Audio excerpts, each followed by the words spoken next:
Television ভবন জ্বালায় ফেলেন, রেডিও ভবন জ্বালায় ফেলেন, তাহলে আপনাকে সেখানে প্রতিহত করতে হবে। এটা রাষ্ট্রের আইন। এই আইনটা আজকের না, এটা বাংলাদেশে না, সমগ্র পৃথিবীতে যেই কোনো জায়গায় যখন উন্নত জনতা যদি কোনো না কোনো ভাবে রাষ্ট্রের সম্পদ এবং রাষ্ট্রের জনগণের জীবন নাশ করতে চায়, তাদেরকে দমন করা, তাদের বিরুদ্ধে ব্যবস্থা গ্রহণ করা রাষ্ট্রের দায়িত্ব। শেখ হাসিনা যদি কোনো ব্যক্তিকে, কোনো পুলিশকে, কোনো আর্মিকে, বিডিআরকে এই দায়িত্ব দিয়ে থাকে যে তোমরা এটাকে রক্ষা করবা, রক্ষা করতে গেলে রিজনেবল ফোর্স তুমি প্রয়োগ করলে যদি কোনো লোক মারাও যায়, সেটার জন্য কিন্তু বাংলাদেশের আইনে না, পৃথিবীর কোনো আইনে বিচার চলে না। যদি আনরিজনেবল কোনো ফোর্স, আপনি 1 লক্ষ লোক নিয়ে আসবেন, আপনি টেলিভিশন ভবন জ্বালায় ফেলবেন, তাহলে পুলিশ কি করবে? পুলিশ সবাইকে চুমা দিবে? এই চুমা দিয়ে আপনার কি বলে যে কোলাহল বন্ধ করবে? না, এটা হয় না। এবং দেখেন, এরা বলেছে প্রথমে যে 8,000 লোক মারা গেছে।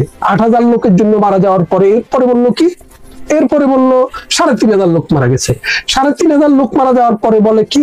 না না না, 2,500 লোক মারা গেছে। 2,500 লোক মারা যাওয়ার পরে বলে কি? 1,500 লোক মারা গেছে। আর এখন সর্বশেষ যে সংস্করণ বাইর হলো বলে 845 জন। এখন 815 জন। তাহলে আপনি একটা কথা বলি, আন্দায় আন্দাজ করে লাঠির চোরে হাতি মরে।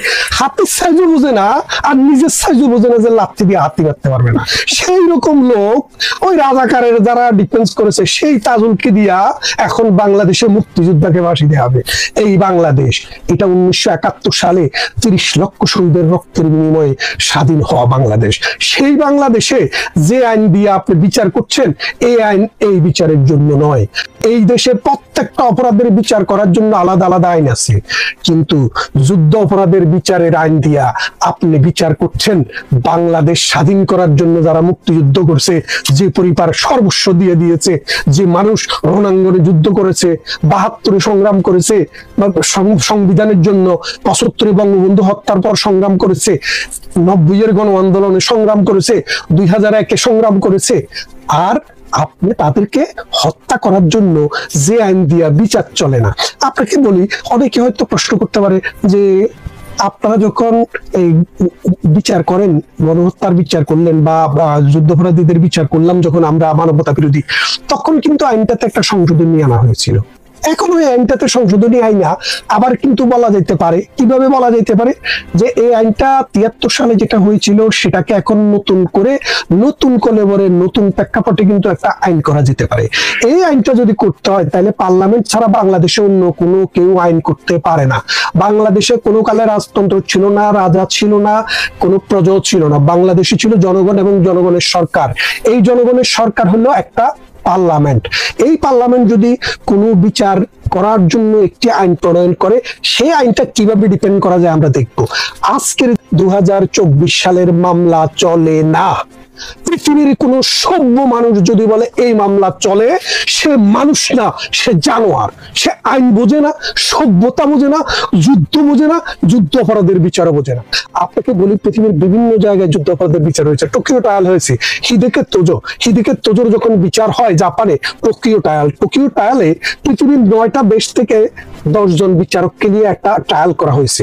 সেই বিচারে বাংলাদেশের একজন বিচারক ছিল, তার নাম হচ্ছে রাধা বিনোদ পাল, বাঙালি। উনি কলকাতা হাইকোর্ট সুপ্রিম কোর্টের জাস্টিস ছিলেন, তার বাড়ি হচ্ছে পাবনা।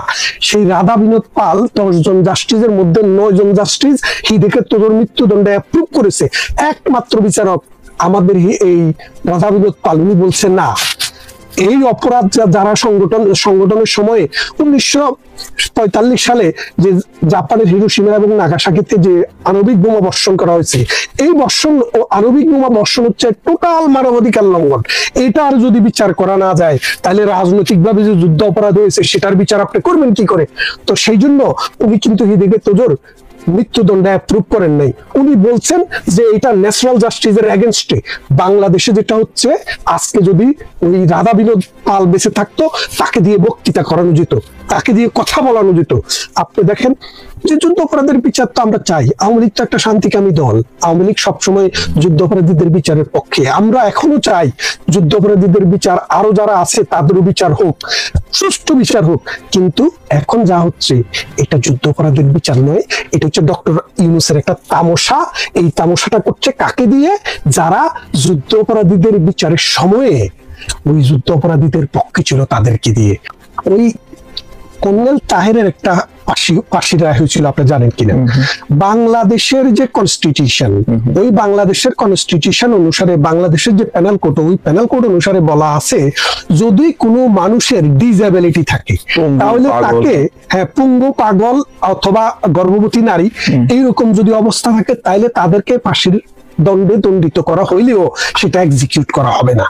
এবং কর্নেল তাহেরকে কিন্তু এই পুঙ্গু অবস্থায় ৭১-এর মহান মুক্তিযুদ্ধে যিনি পা হারাইছেন তাকে কিন্তু ফাঁসির রশিতে ঝুলানো হয়েছে। কে? জিয়াউর রহমানের সরকার। এবং আরো আপনাকে বলি রাখি যে আপনি যদি দেখেন যে বাংলাদেশে যখন ওই সেনা আইনে যখন বিচার হয়, ওই আইনে সর্বোচ্চ শাস্তি ছিল 10 বছরের সাজা।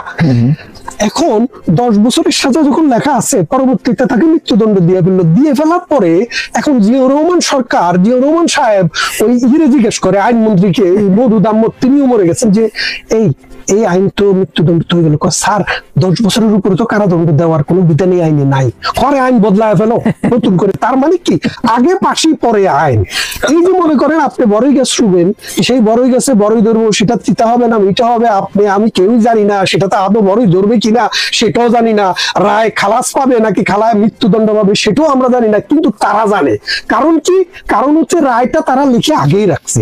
কিন্তু এটা তো বিচার না, এটা তো একটা নাটকের মঞ্চ। আপনি ব্যাপারটা বুঝতে পারছেন না? নাটক হবে, নাটকে অনেককে ফাঁসি দেয় না। আমি আপনাকে ছোটবেলার একটা কথা বলি, আমাদের গ্রামে একটা ছেলে ছিল আইয়ুব আলী, তা হাটে মাঠে চাষ করতো। তো এখন সে একদিন সাইন দোকানে টেলিভিশন দেখতে যায়, দেখে যে রাজ্জাককে মানে ফাইট করতেছে। ভাই, মজার কাণ্ড, কি ব্যাপার কাকা? সেদিন না দেখলাম রাজ্জাককে গুলি দিয়ে মারি ফেলছে, আজকে দেখি সে আপনার টেলিভিশনে আরেকটা মুভিতে অভিনয় করতেছে। ঘটনা কি? এখন এই যে দেখেন, রাজ্জাকের একবার ফাঁসি হয়ে গেছে, এখন রাজ্জাক কোত্থেকে আসলো? তো এই জন্য বলছি যে এগুলা তো নাটক। আমরা আপনি আরেকটা নাটক দেখেছিলেন না, 21শে আগস্টের গ্রেনেড হামলার পর জজ মিয়া, যে লোক নিজেই ওই ঢাকা শহরেও ছিলেন না, তিনি ওই মামলায় মানে বোমা ফুটানোর দায়ে ওনাকে অ্যারেস্ট করা হয়েছে। তো সেই জন্য বলছি, এখন যে বিচারের কথা চলছে এটা বিচার নয়, এটা হচ্ছে বিচারের নামে একটা প্রহসন। আমরা বিচারের মুখোমুখি হতে রাজি, প্রধানমন্ত্রী শেখ হাসিনা বিচারের মুখোমুখি হতে রাজি। আমরা আগরতলা ষড়যন্ত্র মামলা মোকাবেলা করেছি, আমাদের এই আওয়ামী লীগ বহু মামলা জীবনে মোকাবেলা করেছে।